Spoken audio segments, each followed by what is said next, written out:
Hello, welcome to Quackalope. Thank you for being here. Today we are swinging into a best and worst high-level review of Indonesia, a lovely little game from Splotter. We are all fans of this game. Some of us think that it might be their favorite game of all time. One or two. Other of us have very good games and also very bad games. Others of us have completely shattered the game, and one of us is a very cruel individual who should never play this game. I haven't shattered it. Okay, we just got done finished doing a recorded on-camera gameplay. I will put the caveat out there right at the beginning because people get frustrated about this. This is a hard game to get. However, the more channels like mine talk about it, the more likely there is a chance that some company reiterates or reprints or Splotter themselves come back with a title. So forgive me for telling you that this is an amazing game that's going to be how much on third-party marketplaces? No idea. 200 I mean, plus. after I bought it, I didn't have to worry about it. Hundreds. And what we have in front of us is a deluxeified copy that is basically handmade or self-made. We just use some of the chits, so you pay a couple $100 for these, and then you print all this yourself. Pay a couple $100 more for the... Yeah. Okay. High-level overview. Let me give it to Matt. Deliver goods, get money. Let me give it to Andrew. It's a game about running good companies and the economics of the interactions between each other as we do that. Like in the game, your goal is to have the most money, and money is really the only tool in the game as we work to merge companies, take things away from each other, opportunistically offer things up that we may not actually want. So it's a game of managing money to use as a tool to manage companies, to do a very fiddly activity alongside that. Sheer Shaven. Yes. Best and worst high level. I'm so excited I was going first. I was going to ask to go first. Okay. Best is that the player interactions make this game. Every single game feels different. You don't have two games that feel the same, and it is the players that are sitting around the table that give it that. The interactions, the craziness, what strategy each person is going for, and having to switch mid-game, that makes it a fantastic game. My worst part about this game is that I want to try going for everything, and I end up diversifying way too much and need to get better at honing my strategy. I guess it's a strategic game, and it's hard to wrap your mind around all the subplots that are going on between the players and the board and what's coming out. And so, yeah. Mr. Matthew. Best is it's... Do you ever go by Matthew? Only my family calls me Matthew, so it's kind of weird if you do. Matt. Best and worst. Best thing is, I mean, the game's pretty simple to grasp, but then once you start getting into the numbers chart of mergers and figuring out how all the mechanisms work together, so you get to pull the pulleys and see how all the gears kind of grind against each other and figure out exactly what you want to do in this specific game, because it'll change each time. I've won from shipping, I've won from just delivering goods. This time I did not win, spoilers. But it was close. It came down to literally bidding on a company. Like that's how close it became. And worst is probably when you get to Era 3 and you have to start fiddling around with all the ships and where things go. Outside of that is... We got to Era 3 at the hour-and-a-half mark. It was like hour and a half, hour gameplay. Yeah. So if that tells you anything about that final sequence of it. Best for me...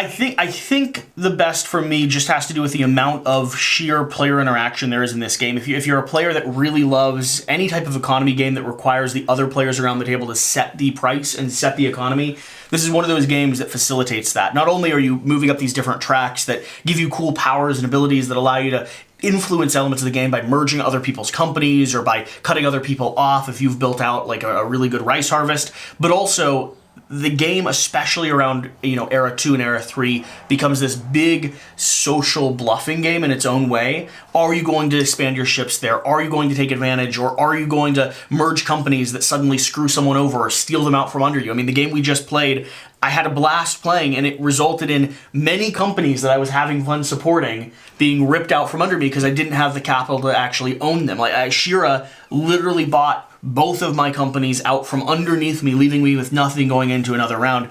And that's one of the best things about this game. High level player interaction, high level of conversations, everyone's engaged.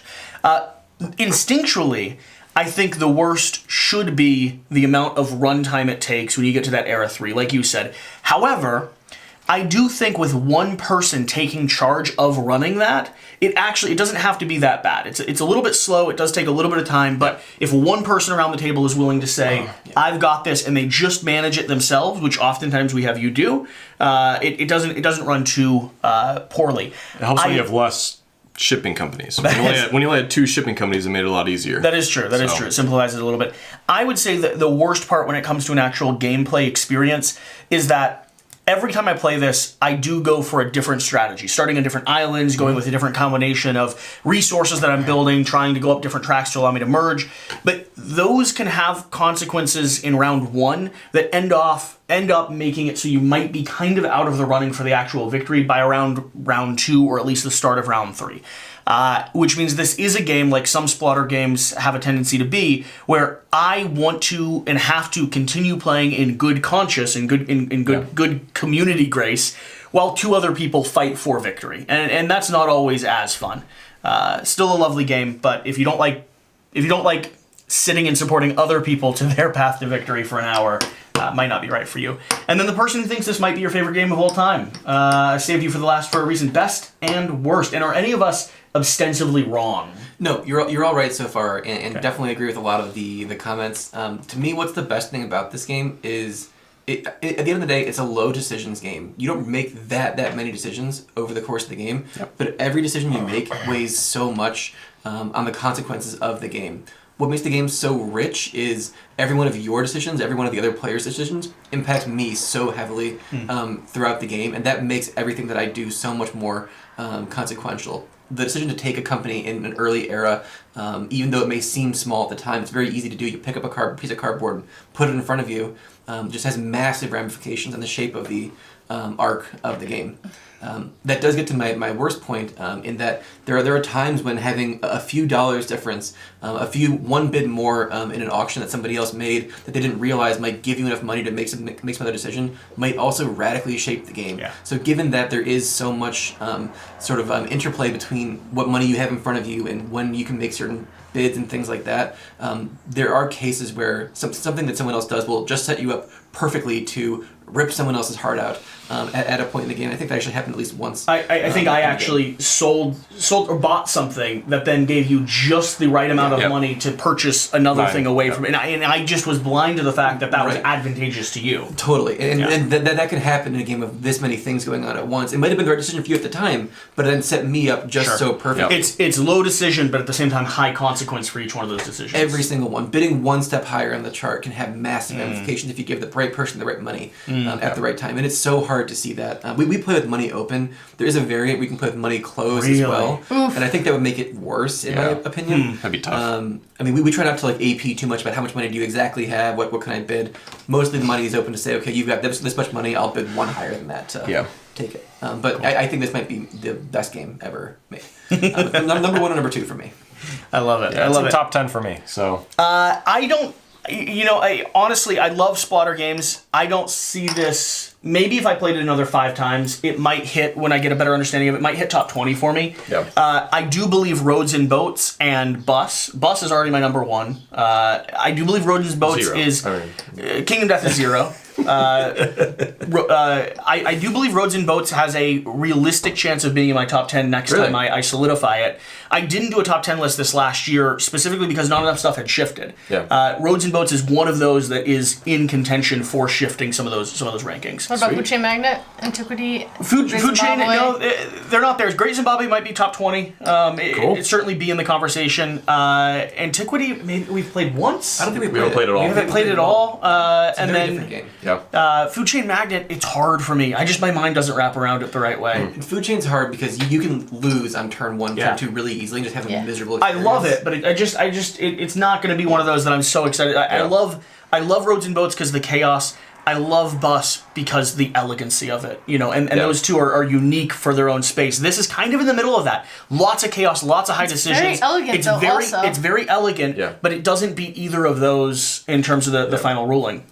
Bus is probably going to be my favorite, not to be Out of the whole thing? Not to be similar to you. I like Bus, and I think I like the Great Zimbabwe out of the rest of them second. And then I haven't played Antiquity. Roads and Boats might come up before Indonesia. Indonesia right now is sitting last, and then there's the horseless carriage, which we don't have much experience with. Still figuring it out. Still figuring out that one. Deciding. Yeah. Great. Thanks for watching. Thanks for being here. That's a quick review of Indonesia. If this comes back to market, if this gets reprinted, we will be sure to highlight it here so that you are aware.